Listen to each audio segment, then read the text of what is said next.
নমস্কার বন্ধুরা, আমি মশলা মন্ত্র কিকুম। আমি আবার আজকের একটা নতুন রেসিপি নিয়ে তোমাদের সবার সামনে হাজির হয়ে গেছি।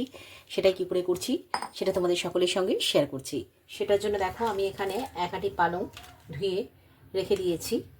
এবার এই পালংটাকে আমি একদম যেরকম শাকের ভাজার মতন আমরা কাটি সেরকম মিহি করে একটু কেটে নেব। একদম মিহি না করলেও হবে, কেন এটাকে একটু চটকে নিলেই পালং নরম হয়ে যাবে।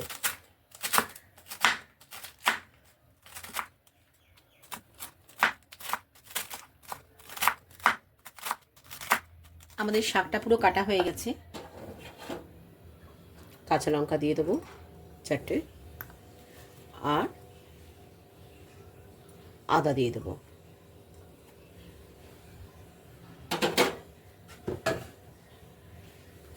এটাকে একটু ঢাকা দিয়ে আমাদের মশলাটা পেস্ট হয়ে গেছে।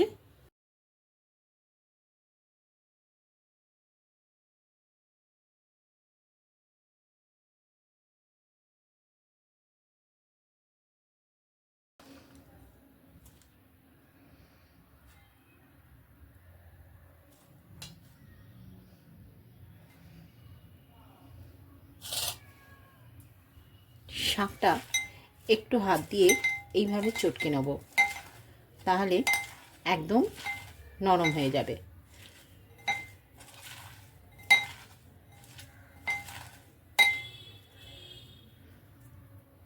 শাকটাকে চটকে নিয়েছি।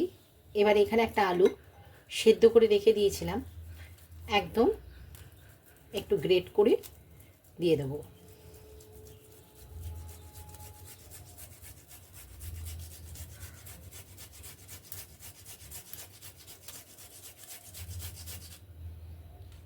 আলু গ্রেট করে অল্প দিয়ে দিয়েছি। এবার এর মধ্যে আমি একটু ফুলকপি জাস্ট ভাপিয়ে রেখে দিয়েছিলাম, সেটা একটু দিয়ে দিলাম অল্প।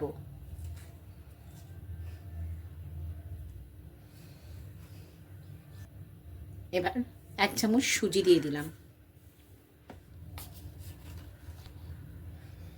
চালের গুঁড়ো 1 চামচ দিয়ে দিলাম, লাগলে পরে আর একটু দেবো। ময়দা দিয়ে দিলাম 1 চামচের কম।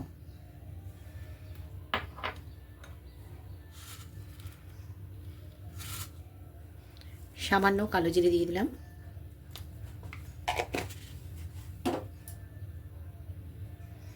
একটু ধনে পাতা দিয়ে দিলাম।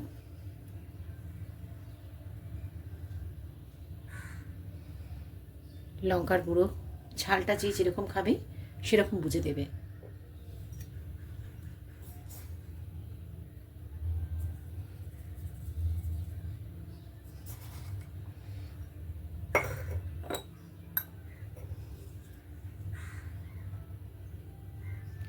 সামান্য চিনি দিলাম।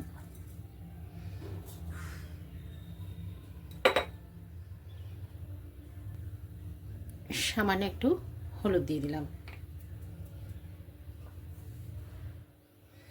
অল্প একটু আমি পোস্ত অ্যাড করলাম। এটা যে করতেই হবে এমন কোনো কথা নেই, এটা আমি দিলাম। এটা যদি কেউ না দাও তাহলেও ভালো লাগবে। সামান্য আমি একটু আমচুর দিলাম।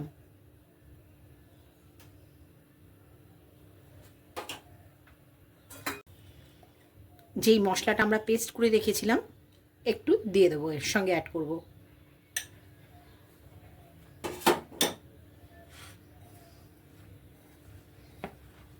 এবার সবগুলোকে একসঙ্গে ভালো করে মেখে নেব। যদি একটু মনে হয় জল লাগবে তো অল্প সামান্য জল অ্যাড করব, না তো শাকের থেকে যে জলটা বেরোবে সেটাতেই আমাদের কিন্তু মাখা হয়ে যাবে। দেখো এখন আমাদের কিন্তু জল লাগেনি, মাখাটা পুরো হয়ে গেছে। আমি সামান্য একটু জল দেবো।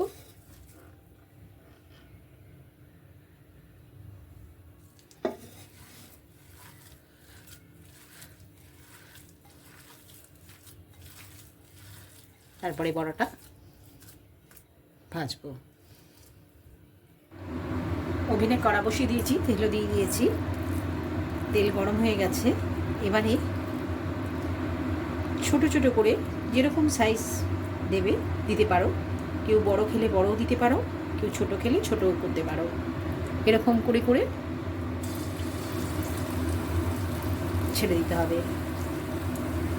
শেপ যে একদম পারফেক্ট হতে হবে এরকম কোনো নেই, যেমন আমরা বড়ার পকোড়ার যেরকম খাই ঠিক সেইভাবে ভেজে নিতে হবে।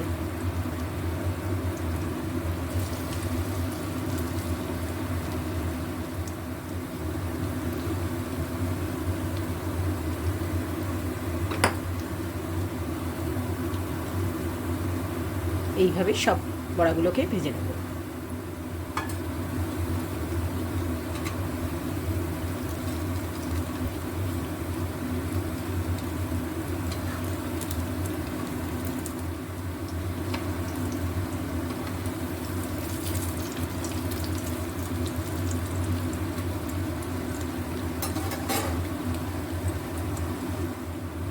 আমাদের বড়া রেডি হয়ে গেছে। এবারে আমরা বড়াগুলো তুলে নেব। বন্ধুরা, আমার কিন্তু পালংয়ের বড়া রেডি, আমি সার্ভ করে দিচ্ছি। আমার এই রেসিপিটা যদি তোমাদের ভালো লেগে থাকে, প্লিজ যারা ফেসবুক থেকে দেখছো তারা একটা লাইক করতে ভুলো না, আর যারা ইউটিউব থেকে দেখছো তারা একটা সাবস্ক্রাইব করতে ভুলো না প্লিজ।